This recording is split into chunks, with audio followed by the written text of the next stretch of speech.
Welcome back. Right before the break, there was a timeout was taken, but what happened is she's hobbling off the floor right now. This was on that last play before we went to commercial break. Ooh. Watch her at the bottom of your screen, number 8 in the red jersey. Ooh. And she comes up grabbing the back of her left leg. Dayton has dealt with a plethora of injuries throughout this entire season. They cannot afford to have somebody go down like Alyssa Miller. I mean, a team leader, vocal. She's been with them every step of the way this season. Now it'll be really interesting to see what Tim Horsman does in this situation. So it looks like Ava Larkin, number 20 in red, is looking to check in. She's a sophomore setter, has played in 17 sets this season. She will check in here. It'll be interesting to see how this affects the flow and the rhythm of Dayton's offense. So right before the break, This is a Dayton team that one of the Dayton's women's volleyball players got injured on her leg. Twisted her ankle before that match against Baylor. They weren't sure if she was going to play.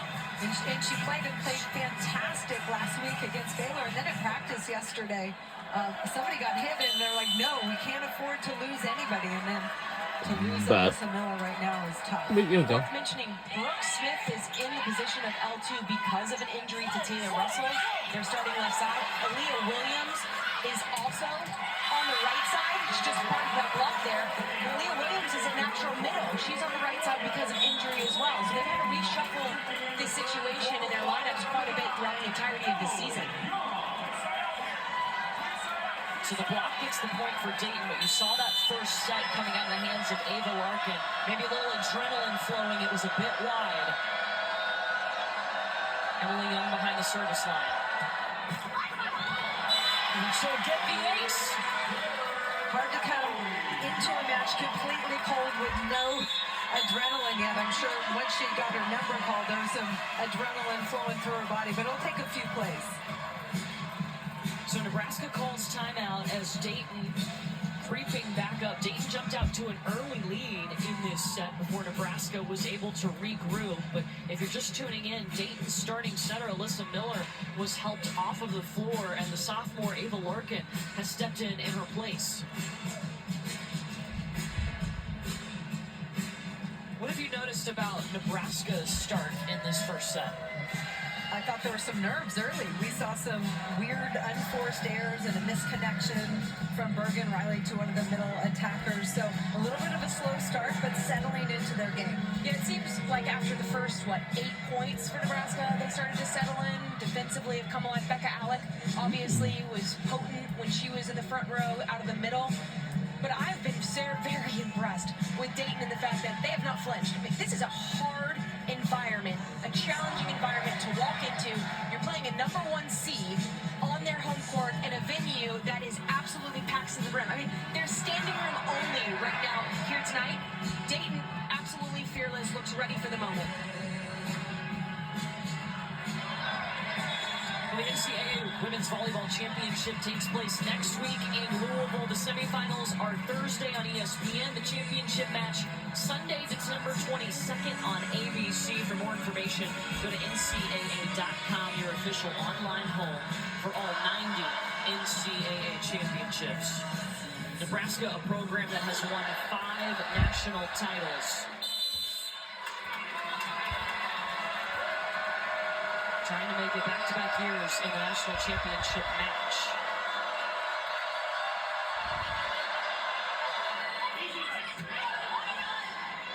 Bergen Riley, Andy Jackson is stopped. Ooh. And Bergen Riley getting offensive. Bergen Riley beast mode, according to John Cook. He wants her to be aggressive. When they play their best volleyball, she is aggressive offensively when she's in the front row, and she slammed that one down. That was fierce with 2 hands.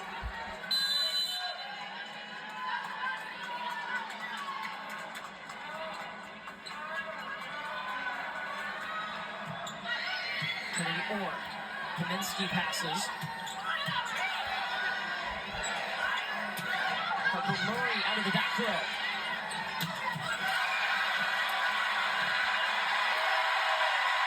Nebraska not giving up on the play, but Elena Yates camping out at the net. Great swing by Dayton, great pursuit by Nebraska. Ready at the net there to throw down on the overpass. Elena Yates owning the net, big swing out of the middle, and then she cleans things up, goes up and gets it high and throws it down.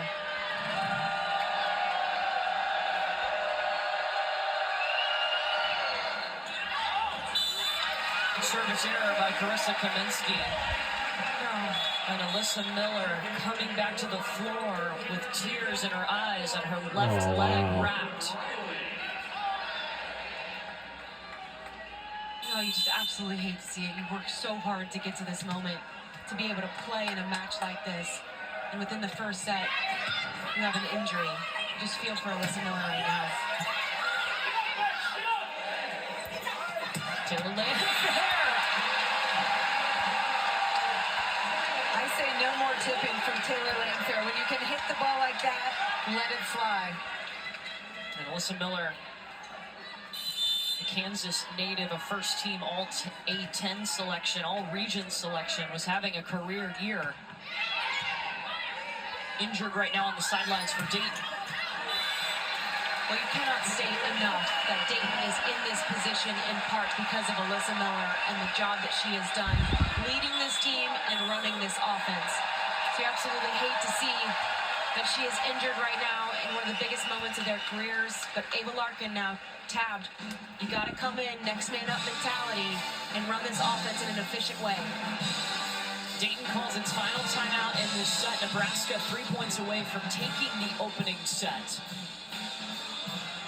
We talked about the balance for Nebraska. They already have 3 players with 3 kills apiece. And then Andy Jackson's got 2 of her own, too. No surprise there. And then Bergen Riley, we saw her stay aggressive offensively from the front row. But that's the thing. It's a challenge. How do you scout Nebraska? You can't key on anybody because every player can hurt you. It has to be a nightmare for the defensive coordinator of any opposing team because you can't really scheme from a blocking standpoint. You can't release, you can't go early. Bunch blocking is not really going to help you because your outside pins can absolutely murder the ball. I just feel like it's a nightmare in terms of scouting because anybody at any given moment can make you pay, and that's obviously why they're one of the best teams in the country. Yeah, this is a Nebraska team that's only dropped 2 matches on the season to SMU and Penn State. They tied a program record with 29 victories during the regular season, 7 wins against the top 10, and they won their 5th Big Ten title.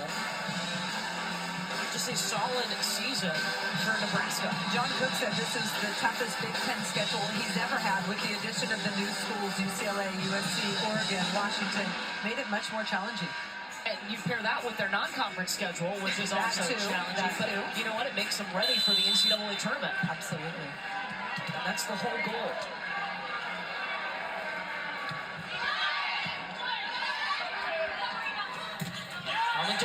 Oh, it's fine, huh? Block! Readjust and hits that one in the net. Nebraska will take it. Merritt Beason and Rebecca Alec on point defensively. You see them move together as blockers, and their timing and rhythm is perfect. 4-0 run as Bergen Riley steps back to serve.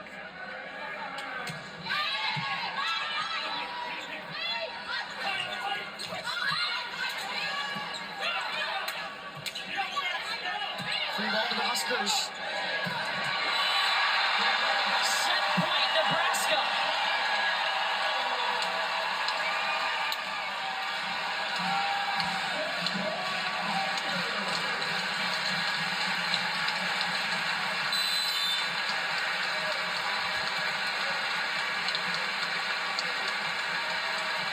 Here we go. Rodriguez with the dig. It's going Harper Murray on back. And it's out! Whoa! We won the first set.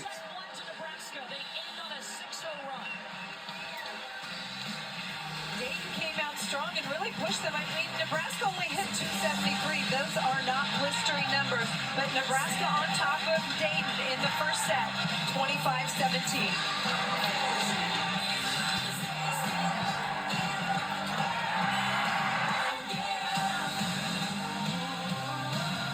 And we'll be right back.